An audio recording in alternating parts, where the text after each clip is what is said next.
Please welcome the next President of the United States, Donald Trump, ladies and gentlemen.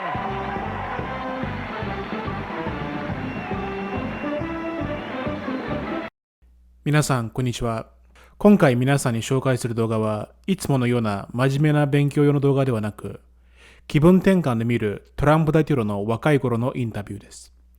当時、初めて彼がアメリカの大統領に立候補する話が出て、ビジネスマンのトランプが大統領になるとアメリカで大きな話題になりました。今回の動画で、なぜ彼が立候補する話が出たのか、もし彼が大統領になったら何をしたいのか、などについて彼の当時の見解を話します。それ以外、彼のプライベートな話についても一部お話が出ます。あまり字幕動画で見ないこのような気軽く見えるインタビューもたまにあっても良いと思います。では、どうぞ。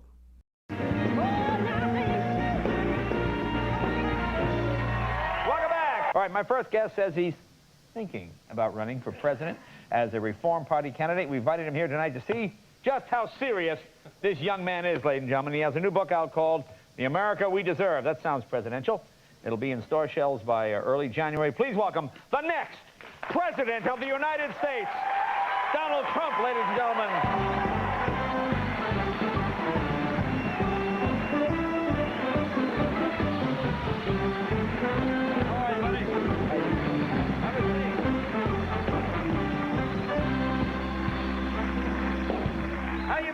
Oh, so much press.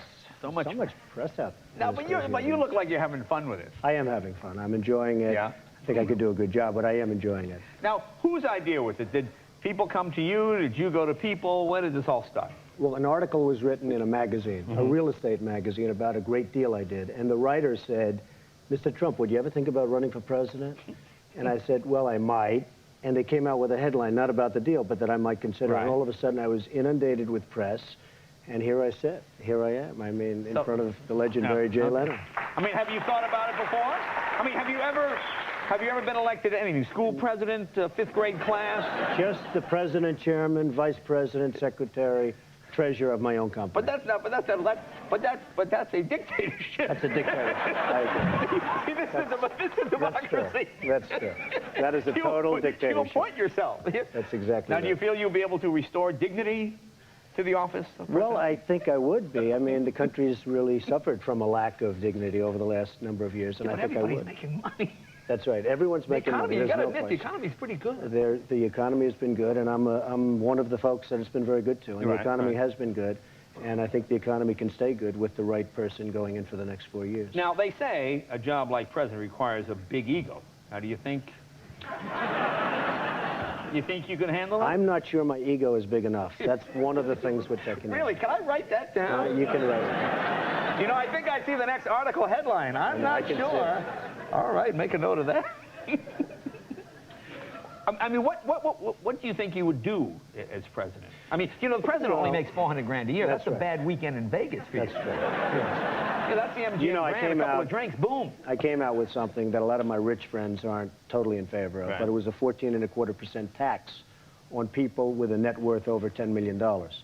And what that does, you see, now not one of those folks clapping have a net worth over $10 million. But what that does is it pays off, virtually pays off the national debt, reduces taxes for the middle class, gets rid of the inheritance tax. Yeah, but wait, no, but see, saves Social Security. But it seems to me, rich people just move their money offshore. They move it somewhere. It seems like you would do more harm than good. Like, if it looked like next January that's going to happen, instead of keep my money in the United States, or if I'm one of those people, I would just move it to the Caymans or somewhere like that. They'd actually keep it here, Jay, because the economy would be so unbelievable. There'd be nothing like it. We'd have no debt as a country, and the economy would be so unbelievable, there'd be nothing like it. So I think they'd really keep it. I'd keep my money here. I have a $700 million tax to pay or something if that passed. Right. And not that I want to pay it, but again, rich save on inheritance, the country saves on Social Security, and everybody benefits. Make Bill Gates pay the whole damn thing. If anybody else he could almost, and he could almost do it. What we do is, you move in, you nationalize Microsoft, you split it up, and everything's taken care of. Sounds like a reasonable idea. Now, how about your personal life? You know, when you're a candidate, they look into you, they scrutinize with a fine-tooth comb. Most presidents don't have 2 ex-wives. 2 ex-wives, that's right. They could have, but they haven't. No, I was married actually to 2 wonderful women. Yeah. And now I you know, I've had a very good time, I'd say, over the last period of time. It sounds like you had a hell of a time as well. That was a very good time. I didn't want to use that word, but it has been one hell of a time. Now, would your past be a problem, or you? I don't think so. I think nowadays it's not, and who knows? We'll see. Well, I know you don't drink, right? I don't drink. I don't drink. I don't smoke. I never had a cup of coffee. Never had a cup of coffee? I never had drugs. I don't know what drugs are in terms of that. Wow. But, so that's the good news. However, but that begs I have dated. That begs the question, why? Well, that's right. I see the people going, I'm going to never had a drink. What the hell's the matter with this? That is a little scary in itself, but I haven't. When Joe Sixpack never had a drink, what the hell is that? It's just something I chose. You know, I had a brother who had a big problem with alcoholism. Oh, I didn't know. Okay. And it just really, he taught me a tremendous amount. And one thing he taught me is stay away from the booze. And it was very important to me. And I've stayed away, not for any other reason. That, and I just don't like it. Yeah. So in that sense, I'm lucky. Now, how about a first lady? Would you hold a massive search? Well, you know, I'm a great believer in the institution of marriage, believe it or not. Okay. Really? This could be the story, but I really am. I am a tremendous believer in the institution, and I think it's something that's fabulous if you get the right woman. If you get the wrong woman, it is... Well, like if you got married in the White House, if you got married in the White House and got divorced, would she get like everything west of the Mississippi? I don't know. She might get half the White House. No, you'd need a good prenup. You'd have to get a prenup to save the country. How about some of the other candidates? Like now, McCain, this phony issue of his temper, which seems... I like a president. Well, it's a big issue, but, you know, you're locked up for 5 or 6 years, and it's a pretty big issue, and it's become a big issue. I watched the other day, he was being interviewed, and the only question he got was that very question. So it has become... Do you have a temper? Not too much of a temper, believe it or not. No, I don't have too much of a temper. But I remember you saying in an article once, you believe in an eye for an eye. That's true. I believe when somebody, and I was going to use a different word, but I think I can't on network television, but when somebody gets you, you want to get them. And I believe it. And, you know, maybe that makes me a bit... That's true. I've always believed it. Disrespected. Donald Corleone.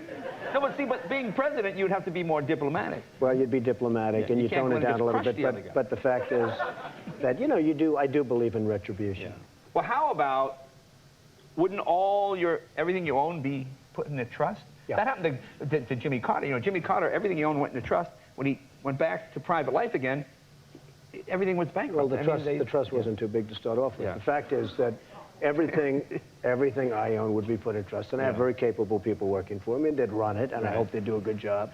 Now, how about the situation with President Clinton and Monica Lewinsky? What are your thoughts on that? Well, it wasn't great. I mean, a lot of bad choices there. I mean, I don't know where these folks came from, Linda Tripp and Monica and all of the folks, Paula Jones. I've never seen anything like it, and I'm sure the president wished he'd never seen anything like it. But you have some beauties in that deal. No, the whole thing... I'm going to put that down. Some beauties in that deal. And the ego one. It's a shame. What do you think you should have done? Let's suppose, God forbid, not could ever happen, you were in that same situation. Of course, it could never happen. What would you have done? What should Clinton have done? Well, he could have come clean. And you gave me that answer just before the show, so I'm very happy. Thank you. No, he could have come clean, or... he should have never answered the question. But answering the question... But you had to, because he was subpoenaed. No, I know, but his lawyers could have fought a little bit harder. I think his lawyers did an absolutely atrocious, terrible job. So they could have fought a little bit harder, maybe not to have to answer that question. But I mean, it's pretty tough answering that question with your wife sitting at home. It's a tough question. Did you have an affair with this woman? And you're saying, oh, my God, can you imagine this? So your wife is home. Hillary's had a hard time of it, let's face it. This could not have been 3 years of fun for Hillary. Oh, no. Well, how about Hillary and Rudy Giuliani in New York? What do you got there? Well, I'm a big fan of Rudy. Right. He's been the greatest mayor that New York's ever had. I support Rudy because he's been a great mayor. No New York mayor has ever gone on to higher office. But I think Rudy will. You think? And I like Hillary, too. I like her very much. As a person, I like her very much. But I think Rudy's been the best mayor we've ever had. The city is the hottest city in the world right now. And he's been at the helm, and I think somebody should be rewarded for that. Now, how about Pat Buchanan? What do you think of that? Now, he seems to be the guy you'd have to battle. Well, that's true. He's anti-Semitic. He's anti-black. He obviously has been having a love affair with Adolf Hitler in some form, and I just can't imagine this guy... Wait, I don't want you to hold back. Give me how you feel now. I mean, you know, these coy answers. I can't imagine, that Pat is going to be very seriously taken as a candidate. But he's smart. He's a good debater. He's a smart guy. He's a very bright guy. And perhaps he's a good debater, but he's got a lot of bad stuff out there. Now, when will you decide for sure when you're going to run? Will that happen? Probably in the month of February. The month of February. And if I decide, it'll be based on the fact that I feel in my gut, in my heart, that I can win. Yeah. And if I think I can win, I'll decide, and I think I do a good job. I think I'd save a lot of people a lot of grief. Well, I appreciate the honest answers. Thanks for the straightforward answer. You can come back here and announce it. Thank you, my friend. Thank you, Donald Trump, ladies and gentlemen, this is the book right here, The America We Deserve. Be right back with Rob Schneider right after this. これからもこのような話をしていきますので、ご興味がある方はぜひフォロー、コメント、拡散をお願いします。また、このチャンネルを応援していただける方は、ぜひメンバーシップもご検討ください。では、また次回お会いしましょう。ハラノタイムズがお届けしました。